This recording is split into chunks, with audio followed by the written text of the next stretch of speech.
Kerajaan Majapahit adalah kerajaan Hindu-Buddha terakhir di Nusantara yang berdiri pada abad ke-13. Kerajaan ini pertama kali ditemukan oleh Raden Wijaya yang merupakan cucu dari Raja Singgasari. Kerajaan Majapahit melewati masa kejayaannya pada abad ke-14. Diceritakan pada suatu hari,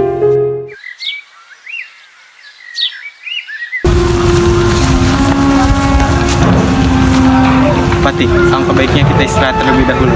Baik Baginda, hamba akan mencarikan buah untuk Baginda.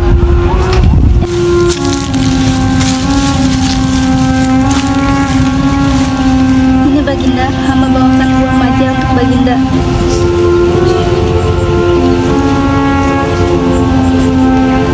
Hai Patih, apakah kau tahu bahwa ini rasanya pahit? Ya Baginda, hamba tahu.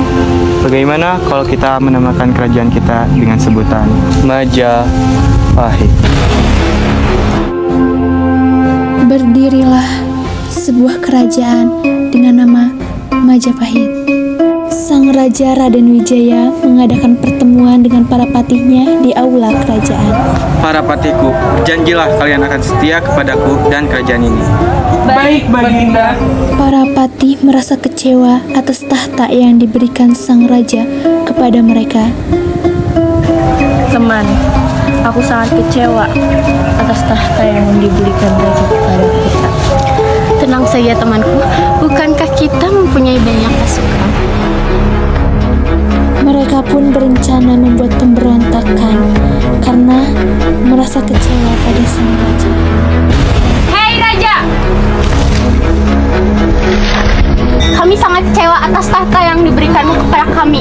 Bukankah kami yang menemanimu hingga kerajaan yang berdiri? Tidak, para pekerjaku lah yang menemaniku, bukan kalian. Jika begitu, bersiaplah untuk mati.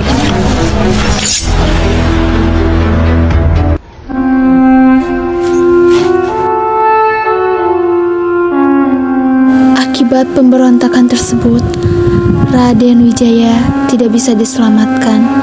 Tahtanya pun dilanjutkan oleh anaknya yang bernama Jayanegara. Namun pada saat pemerintahan Jayanegara sering terjadi pemberontakan. Hingga suatu hari ia ketahuan bermain di belakang dengan istri seorang tabib yang bernama Tabib Acu. Setelah mengetahui kelakuan sang raja, ia pun menyusup ke kamar sang raja dan membunuhnya. Setelah meninggalnya Jayanegara, tahta kerajaan diberikan kepada Tribhuwana Tunggadewi yang merupakan sepupu dari Jayanegara. Namun, pada saat pemerintahan Tribhuwana Tunggadewi sering terjadi pemberontakan. Tetapi Gajah Mada dapat mengatasi itu semua. Hingga pada suatu hari, Gajah Mada, kau telah membantuku dalam pemberontakan ini. Aku sangat berterima kasih kepadamu. Atas pengabdianmu, aku mengangkatmu menjadi Patih Mangkubumi. Baginda, sungguhkah aku diangkat menjadi Patih Mangkubumi? Tentu saja, kau pantas. Terima kasih Yang Mulia, karena Yang Mulia telah menganugerahiku gelar terhormat tersebut. Maka saya berjanji di hadapan para pembesar kerajaan, saya tidak ingin melepaskan puasa bila telah menguasai Nusantara dan mengalahkan Gurun, Seram, Tanjung Pura, Haru, Pahang, Dompo, Bali, Sunda, Palembang, Tumasik. Demikianlah saya baru akan melepaskan puasa. Gajah Mada pun diangkat menjadi Patih Mangkubumi. Setelah Gajah Mada mengucapkan janjinya yang disebut juga dengan janji Palapa, langkah pertama yang dilakukannya adalah dengan menundukkan Bali pada tahun 1343 dan dilanjutkan dengan menaklukkan seluruh wilayah Nusantara pada masa pemerintahan Hayam Wuruk. Pada masa pemerintahan Hayam Wuruk terjadi Perang Bubat. Peristiwa ini terjadi di ibu kota Majapahit. Awalnya ini adalah sebuah tipu muslihat Gajah Mada untuk menundukkan kerajaan Sunda Pajajaran. Gajah Mada telah berhasil mendatangkan Raja Sunda, yaitu Sri Baduga Maharaja dan putrinya yang bernama Dyah Pitaloka. Gajah Mada berniat menjodohkan Hayam Wuruk dengan putri Dyah Pitaloka dengan tujuan agar kerajaan Sunda Pajajaran mau mengakui kedaulatan Majapahit.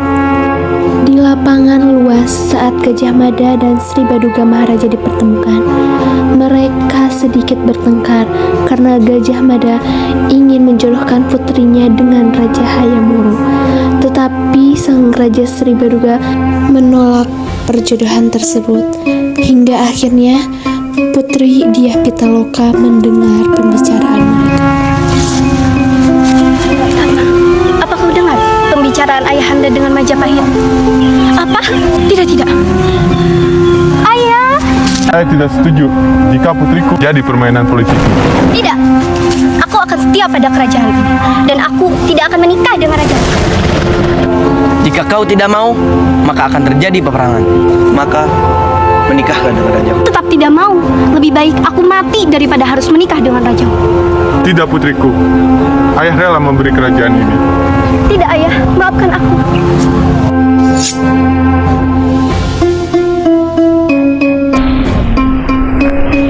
Putriku! Raja Sri Baduga tidak dapat menghalangi keinginan putrinya, dan putri Dyah Pitaloka pun mati. Terjadilah sebuah peperangan besar yang melibatkan dua kerajaan tersebut.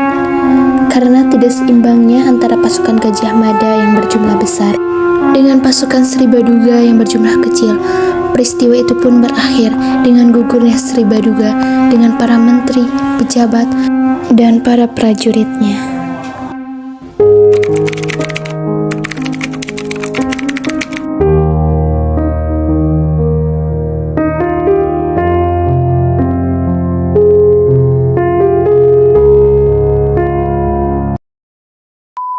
Satu, dua, tiga. Fit, ada rekdek. Kecewa. Nomor satu, dua, tiga. Jika kau Yang diberikanmu. Dua, tiga. Putriku. Punya banyak pasukan. Putriku. Bro, satu. jika kau tidak mau, apa? Tiga.